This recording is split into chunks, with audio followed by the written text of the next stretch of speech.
पाठ 7 धातु अधातु भाग 2। इस भाग में हम इस पाठ से संबंधित प्रश्नों के उत्तरों को समझेंगे। प्रत्येक समूह के असंगत घटक अलग करने हैं और उसका कारण लिखना है। नंबर 1, मैग्नीशियम, पारा, सोडियम, लोहा। उत्तर है पारा। अन्य तीनों ठोस अवस्था वाली धातुएं हैं। नंबर 2, मैग्नीशियम, एल्यूमीनियम, गंधक, तांबा। उत्तर है गंधक। अन्य तीनों धातुएं हैं। नंबर 3, लोहा, तांबा, ग्रेफाइट, फास्फोरस। उत्तर है फास्फोरस। अन्य तीनों ऊष्मा चालक है। नंबर 4, टिन, कांसा, इस्पात, स्टेनलेस स्टील। उत्तर है टिन। अन्य तीनों मिश्र धातुएं हैं। नंबर 5, सोना, चांदी, लोहा, हीरा। उत्तर है हीरा। अन्य तीनों धातुएं हैं। नंबर 6, तन्यता, भंगुरता, ध्वन्यात्मक, आघातवर्ध्यता। उत्तर है भंगुरता। अन्य गुणधर्म धात्विक गुणधर्म है। Number 7, carbon, bromine, sulphur, phosphorus. उत्तर है ब्रोमीन। अन्य तीनों ठोस है। नंबर 8, पीतल, कांसा, लोहा, स्टील। उत्तर है लोहा। अन्य तीनों मिश्र धातुएं हैं। उचित जोड़ियां मिलाओ। तांबा, ऊष्मा का संचलन। सोडियम, निम्न द्रवणांक। मैग्नीशियम 282। बोरान, उच्च द्रवणांक। चांदी, औषधियां। पारा, तापमापी। प्लेटिनम, उत्प्रेरक। कांसा, तांबा, टिन। प्रश्न, धातुओं से पतले तार क्यों बनाए जा सकते हैं? स्पष्ट करो। यदि बिना टूट फूट के किसी पदार्थ से अत्यंत पतले तार निर्मित किए जा सके तो उस पदार्थ के इस गुणधर्म को तन्यता कहते हैं। धातुओं में तन्यता होती है, इसीलिए धातुओं से पतले तार बनाए जा सकते हैं। प्रश्न, धातुओं पर आघात करके उनकी पतली चद्दर बनाई जा सकती है। स्पष्ट करो। यदि किसी पदार्थ पर तीव्र आघात किया जाए और बिना टूटे फूटे वह पदार्थ पतली चद्दर में बदल जाता हो तो पदार्थ के इस गुणधर्म को आघातवर्ध्यता कहते हैं। अधिकांश धातुओं में आघातवर्ध्यता का गुणधर्म पाया जाता है, इसीलिए धातुओं से उनकी पतली चद्दर बनाई जा सकती है। प्रश्न, धातुओं के भौतिक गुणधर्म लिखो। धातुओं के भौतिक गुणधर्म। धातुओं में चमक होती है। धातुएं आघातवर्धनी होती है, अर्थात उन्हें पीटकर पतली चद्दर बनाई जा सकती है। धातुओं में तन्यता पाई जाती है, अर्थात उनसे पतले तार खींचे जा सकते हैं। धातुएं ऊष्मा तथा विद्युत की सुचालक होती हैं। सामान्य तापमान पर धातुएं प्रायः ठोस अवस्था में होती हैं। अपवाद, पारा द्रव अवस्था वाला धातु तत्व है। धातुओं का घनत्व प्रायः अधिक होता है। धातुओं के द्रवणांक तथा क्वथनांक अधिक होते हैं। धातुएं ध्वनिक होती हैं। प्रश्न, अधातुओं के गुणधर्म लिखो।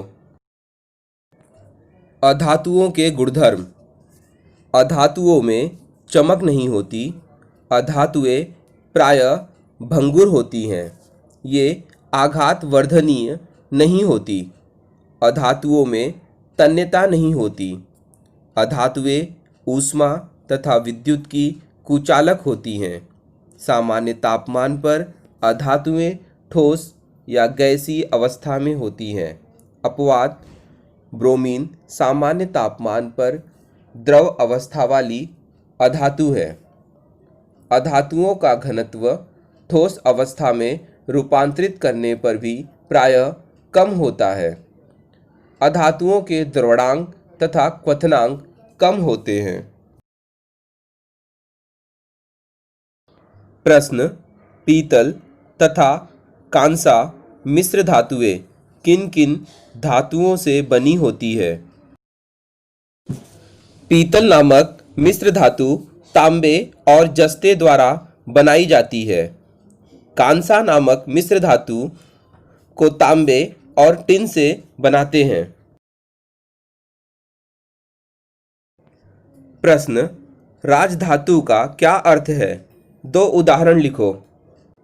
सोना, चांदी, प्लेटिनम, प्लेडियम तथा रोडियम जैसे तत्व प्रकृति में पाए जाते हैं। उन पर हवा, पानी, ऊष्मा का सरलतापूर्वक प्रभाव नहीं होता। इसके साथ ही उनकी क्षरण तथा ऑक्सीकरण अभिक्रिया कमरे के तापमान पर नहीं होती। क्षरण के दुष्परिणाम कौन से हैं? लोहे पर ऑक्सीजन गैस की अभिक्रिया होने पर लाल भूरे रंग की परत आयरन ऑक्साइड निर्मित होती है। तांबे पर कार्बन डाइऑक्साइड गैस की अभिक्रिया होने से हरे रंग की परत कैल्शियम कार्बोनेट निर्मित होती है। चांदी पर हाइड्रोजन सल्फाइड गैस की अभिक्रिया होने पर काले रंग की परत सिल्वर ऑक्साइड तैयार होती है। क्षरण के कारण स्वयं चलित वाहन, पुल, लोहे की वस्तुएं, जहाज के लिए खतरा निर्माण होता है। चांदी, तांबे की वस्तुओं की चमक मंद हो जाती है। प्रश्न: धातुओं का क्षरण न होने देने के लिए तुम क्या करोगे? धातुओं का क्षरण न हो इसलिए उस पर तेल, ग्रीस, वार्निश तथा रंगों की परत चढ़ाई जाती है। अन्य जंग न लगने वाली धातुओं का मुलम्मा दिया जाता है। लोहे पर जस्ते का मुलम्मा देकर लोहे का क्षरण रोका जा सकता है। इस क्रिया के कारण धातु के पृष्ठभाग का हवा से संपर्क टूट जाता है। फलस्वरूप रासायनिक अभिक्रिया घटित न होने के कारण क्षरण नहीं होता। प्रश्न: राजधातुओं के उपयोग कौन से हैं? सोने, चांदी और प्लेटिनम का उपयोग मुख्यतः आभूषण बनाने के लिए किया जाता है। चांदी का उपयोग औषधियों में किया जाता है। सोने, चांदी के पदक भी तैयार किए जाते हैं। कुछ इलेक्ट्रॉनिक उपकरणों में चांदी सोने का उपयोग किया जाता है। प्लेटिनम, प्लेडियम धातुओं का उपयोग संप्रेरक के रूप में किया जाता है। प्रश्न: धनायनों की निर्मिति कैसे होती है? 2 उदाहरण लिखो। धातुओं में उनके संयोजकता इलेक्ट्रॉन त्याग कर धनावेशित आयन, धनायन अर्थात केटायन निर्मित करने की प्रवृत्ति होती है। उदाहरण: सोडियम अपना एक इलेक्ट्रॉन त्याग कर सोडियम आयन तैयार करता है। मैग्नीशियम अपना 2 इलेक्ट्रॉन त्याग कर मैग्नीशियम आयन तैयार करता है। एल्यूमीनियम अपना 3 इलेक्ट्रॉन त्याग कर एल्यूमीनियम आयन तैयार करता है। उदाहरण सहित स्पष्ट करो कि धातुओं के ऑक्साइड कैसे तैयार होते हैं। जब कोई धातु ऑक्सीजन के साथ संयोग करती है तब उस धातु का ऑक्साइड तैयार होता है। धातुओं की अम्ल के साथ किस प्रकार अभिक्रिया होती है? उदाहरण सहित स्पष्ट करो। अधिकतर धातुओं की तनु अम्ल के साथ अभिक्रिया होकर धातुओं के लवण निर्मित होते हैं और हाइड्रोजन गैस मुक्त होती है। प्रश्न, धातुओं की पानी के साथ किस प्रकार अभिक्रिया होती है? उदाहरण सहित स्पष्ट करो। अधिकांश धातुओं की ठंडे पानी के साथ अभिक्रिया नहीं होती, परंतु कुछ धातुएं जैसे सोडियम और पोटेशियम ठंडे पानी से अभिक्रिया करके उनके हाइड्रोक्साइड और हाइड्रोजन गैस निर्मित करती है। सोडियम पानी से अभिक्रिया करके सोडियम हाइड्रोक्साइड बनता है। वैज्ञानिक कारण बताओ। पानी के जहाज पर समय समय पर पेंट लगाया जाता है। जलयानों के निर्माण में प्रायः लोहे के पत्रों का उपयोग किया जाता है। समुद्र के नमकीन पानी के संपर्क में रहने के कारण लोहे के पतरे पर प्रभाव पड़ता है, इस पर जंग लग जाता है, इसका शीघ्र क्षरण होता है। पत्रों को क्षरण से बचाने के लिए उस पर उच्च गुणवत्ता वाले इनेमल पेंट की परत चढ़ाई जाती है। फलतः जहाज के पतरे और हवा का संपर्क समाप्त हो जाता है, उसका क्षरण नहीं होता। इससे पतरा सुरक्षित बना रहता है। इसीलिए जलयानों पर समय समय पर पेंट लगाया जाता है। आभूषणों के निर्माण में प्रायः 24 कैरेट शुद्धता वाले सोने का उपयोग नहीं किया जाता। 24 कैरेट शुद्धता वाला सोना 100% शुद्ध होता है। यह सोना अत्यंत मृदु होता है, इसलिए ऐसे सोने से बनाए गए आभूषण थोड़े से दाब से भी टूट जाते हैं या मुड़ जाते हैं। इसलिए आभूषणों के निर्माण में प्रायः 24 कैरेट शुद्धता वाले सोने का उपयोग नहीं किया जाता। प्रश्न, सोडियम धातु को सदैव मिट्टी के तेल में रखते हैं। सोडियम सामान्य तापमान पर भी हवा में उपस्थित ऑक्सीजन के साथ तीव्र अभिक्रिया करने वाला धातु तत्व है। हवा की ऑक्सीजन, जलवाष्प तथा कार्बन डाइऑक्साइड से भी यह अभिक्रिया करके जलने लगता है। सोडियम मिट्टी के तेल में डूब जाता है। मिट्टी के तेल से यह अभिक्रिया नहीं करता, इसीलिए सोडियम धातु को सदैव मिट्टी के तेल में रखते हैं। तांबे और पीतल के बर्तनों को नींबू से क्यों घिसा जाता है? तांबा आर्द्र हवा की ऑक्सीजन के साथ अभिक्रिया करके कॉपर ऑक्साइड निर्मित करता है। यही कॉपर ऑक्साइड हवा की कार्बन डाइऑक्साइड के साथ अभिक्रिया करके तांबे के पृष्ठभाग पर कॉपर कार्बोनेट की हरी परत के रूप में जमा हो जाती है, जिसके कारण तांबे की चमक मंद पड़ जाती है और वह मलिन हो जाता है। नींबू के रस में अम्लीयता पाई जाती है।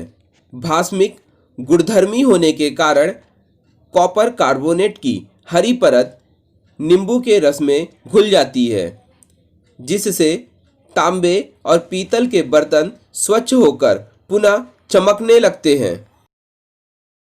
प्रश्न, रसोई घर के स्टेनलेस स्टील के बर्तनों के नीचे के भाग पर तांबे का मुलम्मा चढ़ाया जाता है। स्टेनलेस स्टील के बर्तन लोहे और कार्बन, क्रोमियम, निकेल से बनी मिश्र धातु है। तांबे की ऊष्मा सुचालकता स्टेनलेस स्टील के लोहे की अपेक्षा अधिक होती है।